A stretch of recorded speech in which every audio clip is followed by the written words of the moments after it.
ఆంధ్రప్రదేశ్ రాష్ట్రం సీఎం చంద్రబాబు నాయుడు గారు పెన్షన్దారులందరికీ కూడా శుభవార్తను ప్రకటించడం జరిగింది. సెప్టెంబర్ 1వ తేదీ ఆదివారం పడుతుంది. కాబట్టి ఆదివారం ప్రభుత్వ అధికారులందరికీ కూడా సెలవు దినం కాబట్టి 1వ తారీఖునే తప్పనిసరిగా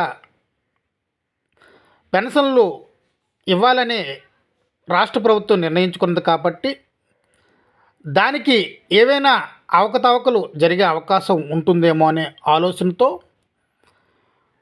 ఒక అడుగు ముందుకేసి ఆగస్టు 31నే పెన్షన్దారులందరికీ కూడా పెన్షన్ ఇచ్చే ప్రక్రియను ఏర్పాటు చేయాలనేసి సీఎం చంద్రబాబు నాయుడు గారు సంబంధిత అధికారులందరికీ కూడా ఆదేశాలు జారీ చేయడం జరిగింది.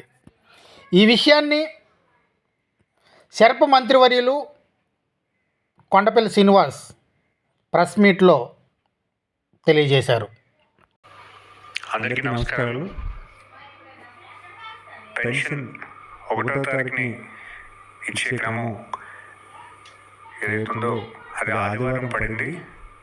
గవర్నమెంట్ ఎంప్లాయీస్ ఆదివారం సెలవు దినం కాబట్టి దాన్ని పెన్షన్ పంపిణీ అనేది పోస్ట్ పోన్ చేయకుండా ఒకరోజు ముందే ఇస్తే బాగుంటుందని మన ముఖ్యమంత్రి వారు చంద్రబాబు నాయుడు గారు సూచించారు.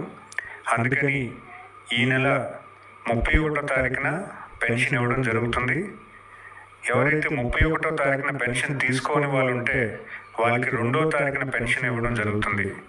కనుక పెన్షన్దారులందరికీ కూడా విజ్ఞప్తి చేస్తున్నాను, 31వ తారీఖున మీరు పెన్షన్ తీసుకోవడానికి ప్రయత్నం చేయండి. ఒకవేళ లేని పక్షంలో 2వ తారీఖు మీరు పెన్షన్ తీసుకునే అవకాశం ఉంది.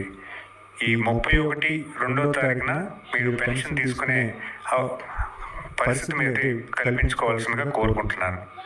అంతేకాకుండా భవిష్యత్ కాలంలో ఎప్పుడైనా 1వ తారీఖు ఆదివారం పడితే 31వ తారీఖునే పెన్షన్ ఇచ్చే పరిస్థితి ఉంటుంది. సో కనుక ఎప్పుడైనా 1వ తారీఖు ఆదివారం వచ్చే పరిస్థితి ఉంటే 31వ తారీఖునే మీరు పెన్షన్ తీసుకోవడానికి మీరు ప్లాన్ చేసుకోవాల్సిందిగా కోరుకుంటున్నాను. ధన్యవాదాలు. తెలుగుదేశం పార్టీ ఆఫీస్లో గ్రీవెన్స్ సేకరణ చేయడం జరిగింది. రాష్ట్రం మొత్తం మీద నుంచి పలు గ్రీవెన్స్ మా దృష్టిలోకి వచ్చాయి. ఎక్కువ శాతం ఒక పెన్షన్ మినిస్ట్రీగా ఎక్కువ పెన్షన్ అభ్యర్థనలు వచ్చాయి. అలాగే కొన్ని రెవెన్యూ అభ్యర్థనలు కూడా వచ్చాయి.